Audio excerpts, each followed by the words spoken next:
Guys, today I'm going to do a video for my cat people, and we're going to talk about 3 of the best ways to prevent fleas on cats, and then my number 1 go-to to kill fleas once you already have them and eradicate all the fleas on your cats in your house, in your yard. We'll cover it all. Cats are kind of tricky because they really can't use essential oils, so if you're going the natural route, it can kind of be a challenge with cats, or it feels like it is, but there are a lot of things you can do that will really help your cat. So let's get into it. Okay, so the first number 1 thing is going to be for prevention and to kill them. It's like an all around is diatomaceous earth. And everybody, all my customers in my shop know that I love diatomaceous earth. I use it for almost everything, but it is my number 1 flea preventative and flea killer. It does repel the fleas, but the way I use it for prevention is if you're dusting your cats, if you don't have fleas and you're dusting your cats throughout the month, or like the summer months when our flea and tick season, if a flea jumps on your cat, they're going to die. They're not going to get a foothold in their life cycle going and everything. So diatomaceous earth is number 1, and it's like super gentle and safe, for cats, kittens.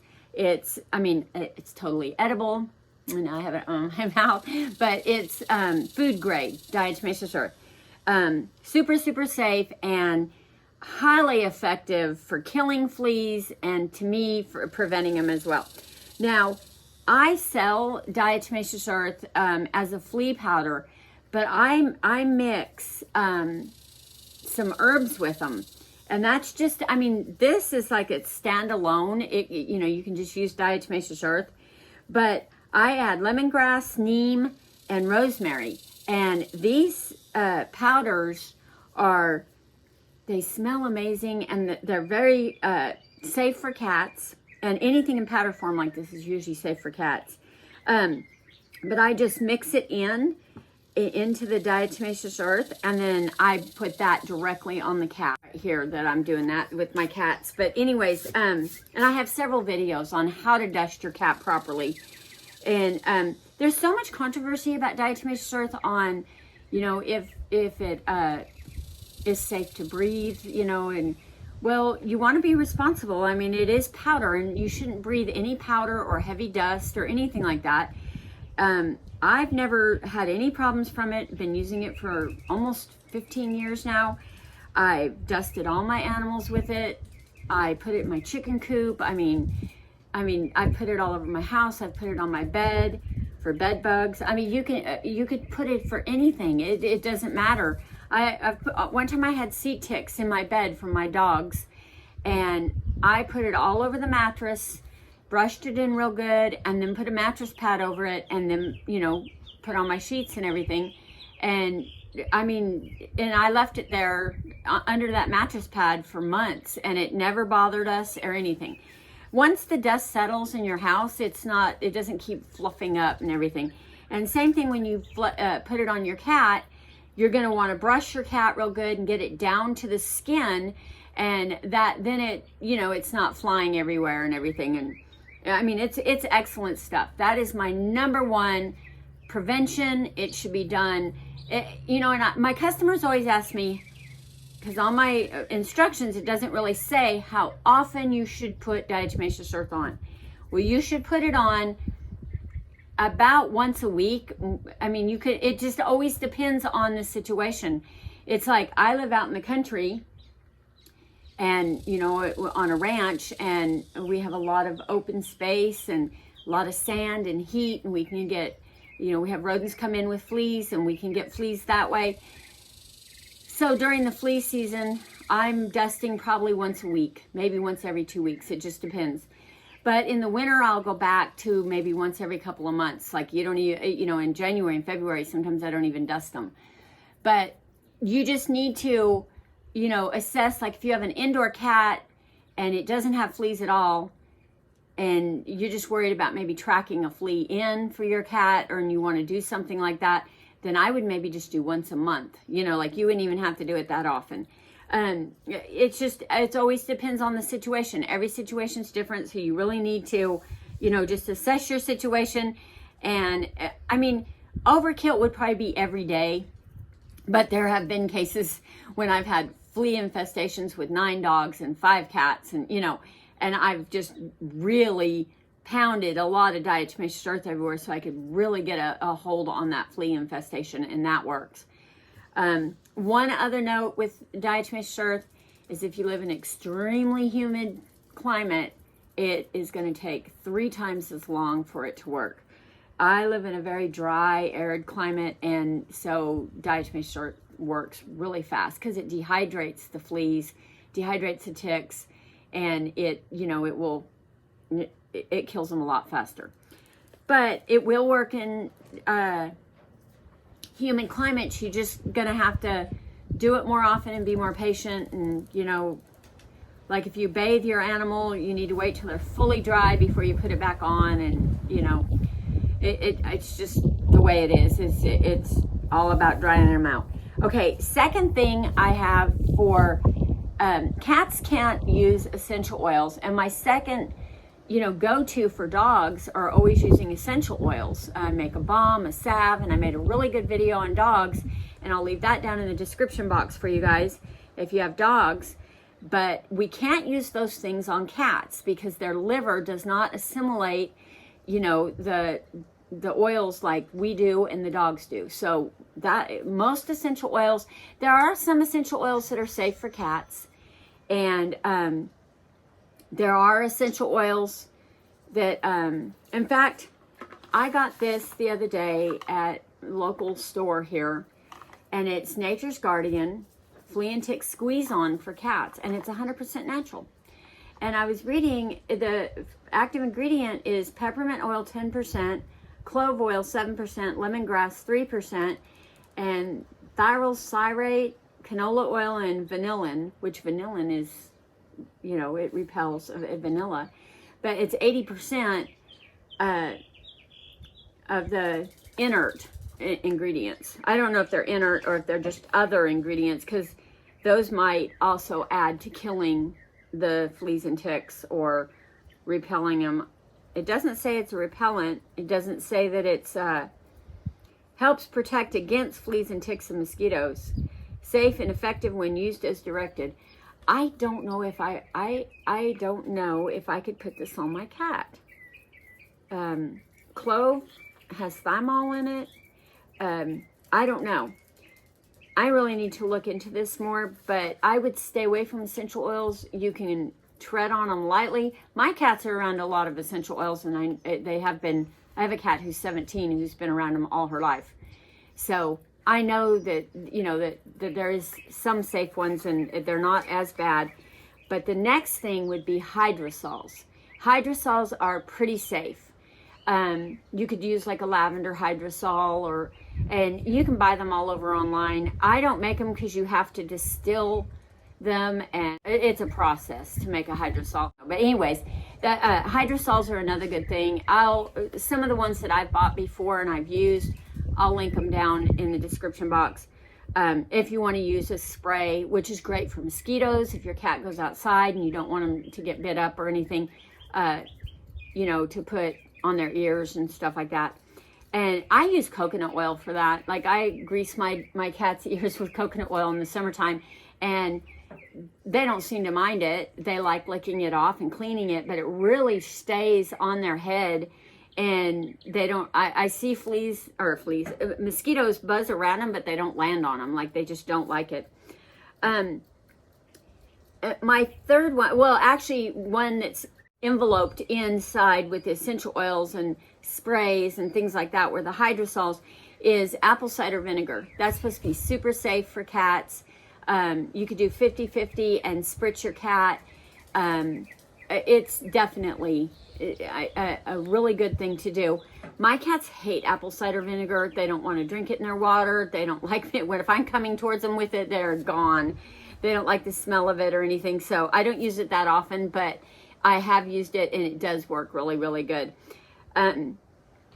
Another thing you can do is diet's everything. So if your cat is eating, that's my third is diet, is if your cat is eating a lot of corn and soy and everything in their food, it's not highly nutritious for them. They just seem to be more of a magnet towards pests. So feeding a really optimal diet, a lot of omega-3s, and then like I feed my cats brewer's yeast all through the summertime. And brewer's yeast, the only thing that's, I mean, you could do away with brewer's yeast if you wanted to, and just find a B1 vitamin supplement for cats. And if you could implement that, they will, it's huge on how repellent they become from having their blood just does not taste good. They don't have the right smell, so that the pests just don't want to go near them. I mean, it's definitely great. So diet is huge. Just really feed a nutritious diet, grain-free if you can. I know that's really getting expensive nowadays. If you can cook for your cat, some salmon, and even if you can only, sardines are great. If you can only do it once or twice a week, or, just supplement them a little bit, that really is huge. That really does help them. But, if you have just one indoor cat and you can afford to do that kind of thing, that's amazing. But anyways, and another thing I didn't talk about, which is kind of in with the essential oils and everything, is everybody knows that cats love catnip.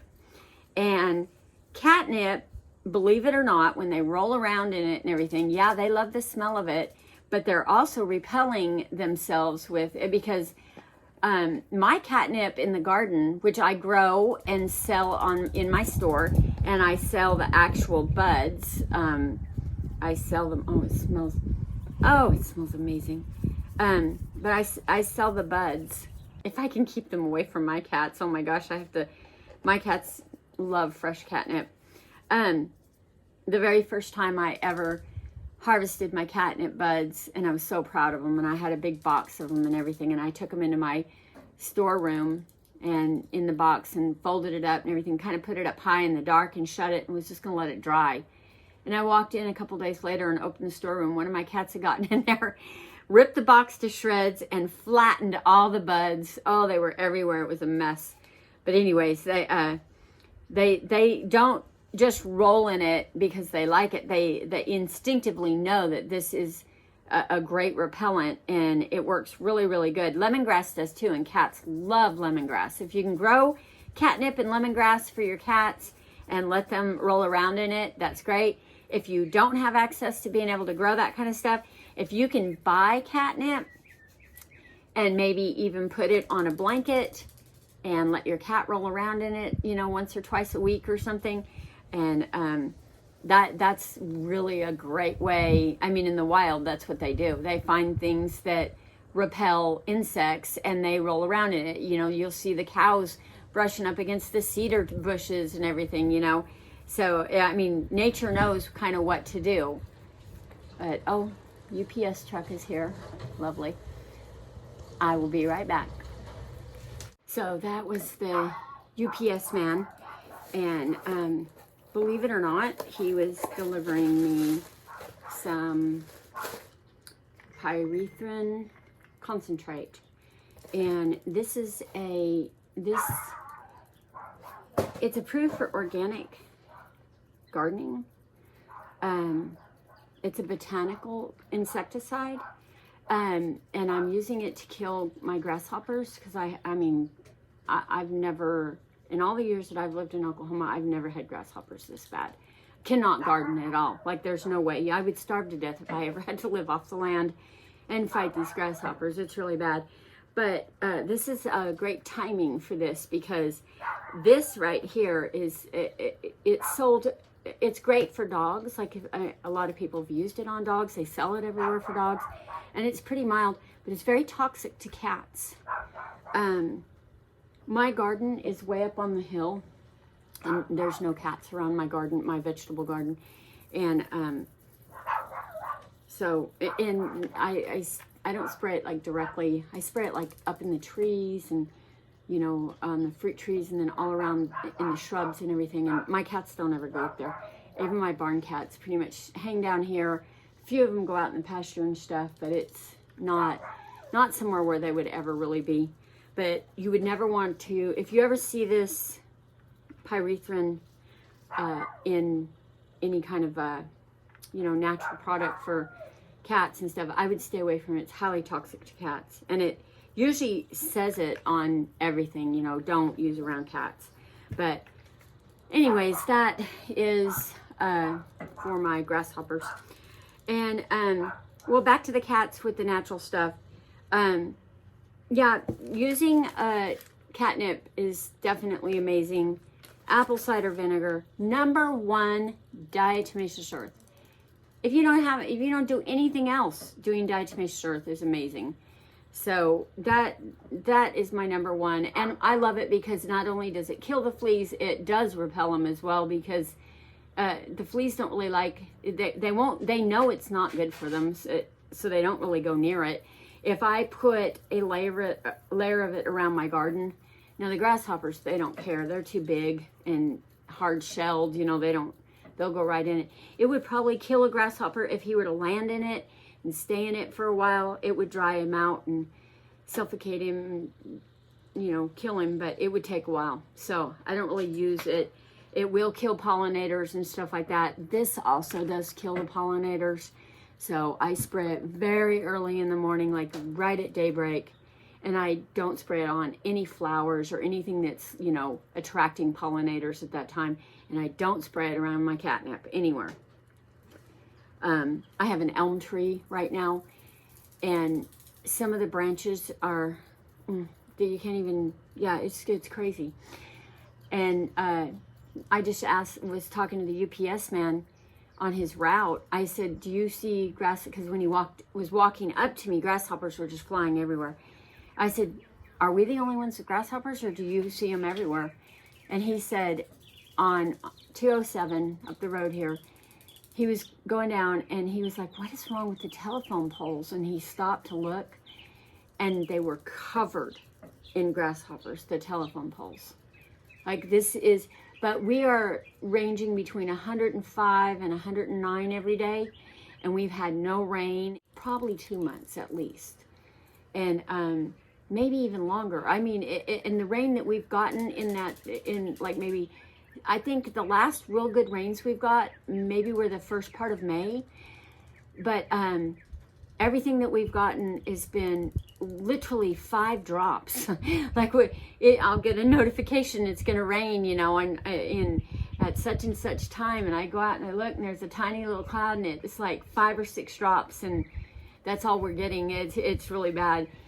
And we were dry before even that. The rain that we got in May was helpful, but it wasn't enough. So we've just been a wreck. But anyways, with diatomaceous earth, I also wanted to mention for all my customers, I'm going to do a video about using my cat ear powder with the diatomaceous earth. This is another thing you can do with, and you can just use the regular diatomaceous earth. You don't have to mix anything. You could if you want. It's just extra helpful. But if your cat has mites, this is great because it really does kill mites. So whenever I dust all around inside the ear, you know, really rub it in good. It doesn't hurt their eardrum, doesn't hurt their ear. I've been doing it for years, and I've used it on my horses, my dogs, definitely. It is just amazing for ears. And not only the mites, but like if they have like bacteria or anything, it really dries up the ear and sucks the moisture out and everything, and just makes the ear really healthy. And great for like Cocker Spaniels, like if you're doing the dogs. And Floppy, my Great Pyrenees' ears are always giving him heck, and this is amazing stuff for that. But I'm going to do a video on, the correct way to put it into your cat's ear, how often to do it, and everything. So that's coming. But that is an extra tip with diatomaceous earth with your cat. You can use that for if they're itching their head and their ears all the time, because cats have more ear problems than anything. They are So many cats have that. And at this time that I'm filming this video, living out here on 20 acres in the middle of nowhere, pretty much, I only have 2 barn cats and 2 house cats.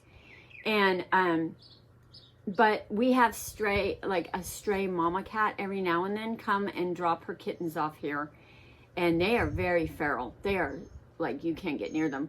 And just right as I was going to film this, my little chihuahuas were barking, and I was like, oh, we have a snake on the porch, you know. So I was looking, and there's a kitten, gotta be like maybe 6 weeks old, and he's hungry and thin, and so I put food and water out, but he shot out into the hot pasture.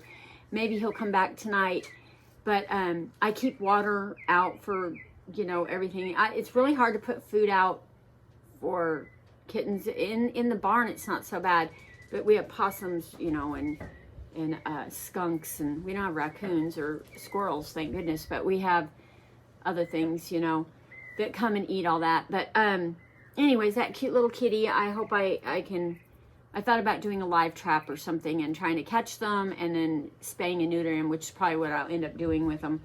I've done that in the past with a lot of other ones, and they've become really good barn cats and everything. But that's all I wanted to talk about today, was just the best ways to naturally prevent fleas and naturally eradicate fleas.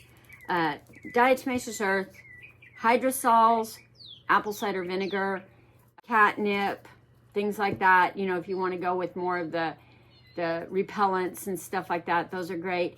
And then diet is huge. Diet needs to be way up there with the diatomaceous earth, because it's just kind of like, I've really learned that with gardening. The healthier your soil is, the more you fertilize, the more healthier and vigorous your plant is, the less the pests will go to that plant. And the one that's struggling to survive, the pests just, you know. So I guess that's nature's way of doing the weak, you know, culling the weak. So make sure that you really feed up your cat. The B1 works really, really good. I think they have a B1 like tincture that you can give cats on chewy and stuff. I'll look and see. I've always used brewer's yeast, but so many animals are yeasty now from all the corn and soy and all that. My pets don't get grain fiber, and I cook for them so much that they're not yeasty. And so brewer's yeast is helpful, but it's chocked full of B vitamins, and that really helps them. I've just started making a chicken blend with all the bees, you know, with the brewer's yeast and everything. And because, believe it or not, chickens get stick-type fleas, which are horrible, and cats and dogs can get them too. Not quite as bad as chickens, but it is a mess to have stick-type fleas. I know, I've had them. Actually, I'm still dealing with them, but about broke their life cycle. And I'll do a video on that, because there's not a lot out there. It cracks me up when you research how to get rid of fleas on stick-type fleas on hens. Everyone says to use tweezers. And when there is 10,000 fleas on their cones and everything, and these fleas are minuscule, and the skin is so wrinkly, and there's no way to get a tweezer and peel that. It's just not, And I've done all kinds of stuff to eradicate them off them, and I've got it figured out. And I really think I need to do some blogs and get a lot more information out there, because there's just not a lot of information on that. And a lot of people have had them, and usually the go-to is like spray malathion and all kinds of nasty chemicals, and then don't eat your eggs for like 6 months or whatever. I don't know. I don't want to do any of that. The worst I would do is the organic, you know, pyrethrin. It's not toxic to chickens like it is cats. It's not toxic to goats or anything like that. Dogs. And I think you can harvest your vegetables. If you put it on your vegetables, you can harvest them within 3 days, I think it is, something like that. Yeah, it's made from crushed chrysanthemums, so it's good stuff. But I would, you know, don't use that anywhere around your cat if you can. And other than that, if you have any questions, just put them down in the comments below. I'm always answering questions and everything. this is just what I love to do. I just love natural stuff. I love to share my information and what's happened with me. I mean, I'm not making recommendations with this. It's just what's worked for me. Same thing when I sell my stuff. I created a business out of it just because so many people kept asking me, and I just want to be a part of that, getting it out there and everything. But yeah, I hope you guys enjoyed this video. If you have any questions, you can find my Etsy shop in the description box below and check out all my products that I make. And I share all my recipes. Like, I make products for people who are on the go and don't have time to make their own. But I'm all about make it yourself if you can do it. And I'll always have plenty of customers. So like a lot of people are, oh, I can't believe you give out your recipes. Why are you telling everyone? That I just want animals to be healthy and not have so many chemicals. I mean, I totally understand why they develop a lot of these chemicals. Some of these pests are insane. Like these grasshoppers, like I don't even know. Like if they didn't spray our big farming, and stuff, and they had, I mean, organic gardening takes a lot to really get your ground established and everything. And even like you have weather, that's why we have these grasshoppers and stuff. It's just insane. But I would starve to death if I ever had to live off my garden. I mean, we raise our own beef and our chickens and everything like that, and fill our freezer, and the little bit of stuff I can grow, it's been bad, especially this year. But as far as the fleas and ticks go, it's pretty easy to take care of those on your dogs and cats without harsh chemicals. And I think that's kind of tipped over the limit. It's ridiculous. I really just don't like them. And they prescribe them, the squeeze-ons and all that. I mean, I understand, but I just wish they would come up with these big pharmaceutical companies. I'm totally on board with them making money. That's great. But I wish they'd get on board with the natural stuff and start marketing natural stuff for us. That'd be great. And even with our big pharmaceutical companies that, like the cancer institutes and stuff, they're just now starting to integrate natural stuff in with all the other stuff. And that's great too. But there's no real reason to put so many chemicals on our animals. I hate it. But, I don't want all these veterinarians and everyone to be, hating it. And I understand that that's their livelihood and they believe it, that they truly believe in it. But, I've used it for years. I was always at my vet. I was always doing all that kind of stuff. My dogs were extremely unhealthy. I've had them dying left and right. I've had them have reactions to all that stuff. And it wasn't until I got diagnosed with my own problems, my own cancer and health issues, and I decided to go natural. And that was an eye-opener for me. And that's what started all this. So, that's how I did it. In fact, I've got a video coming. I'm going to make a video. I'm going to talk about how I started all this and what I do. And I'm going to do an introduction to all my animals because I have a ton of animals. And a lot of people just want to know why I might have any kind of authority. Like I have had so many dogs. I mean, I grew up, my mom was a dog groomer. And I know a lot about dogs. I know a lot about training dogs. And I'm not going to say I'm professional. I have my own way of doing it. I was a horse trainer for years, but I just have a special way that I do things with my animals, and it works for me. And I'd love to share it if anybody be interested in that kind of thing. But I want to introduce all my dogs. They're all pretty much rescues and everything, and let you guys get to know me and my animals and why I am what I am and what I'm doing. Getting the information out there and everything. Everything I sell in my shop, I use. You walk in my bathroom, you find my tooth powder, my mouthwash. You look in my dog's, medicine chest, and you will see everything that I use. Diatomaceous earth for my deworming, it is on my counter in a big jug, and my dogs get it all the time. Kelp for their teeth, their dog sprays are all for their teeth, are all by their beds. I love my stuff. You'll find all my soap in my shower. It's just, that's who I am. I make all my own products, and I love them, and I sell them, and that's what I do. But anyways, that's for another video, and we will talk to you guys later. Bye.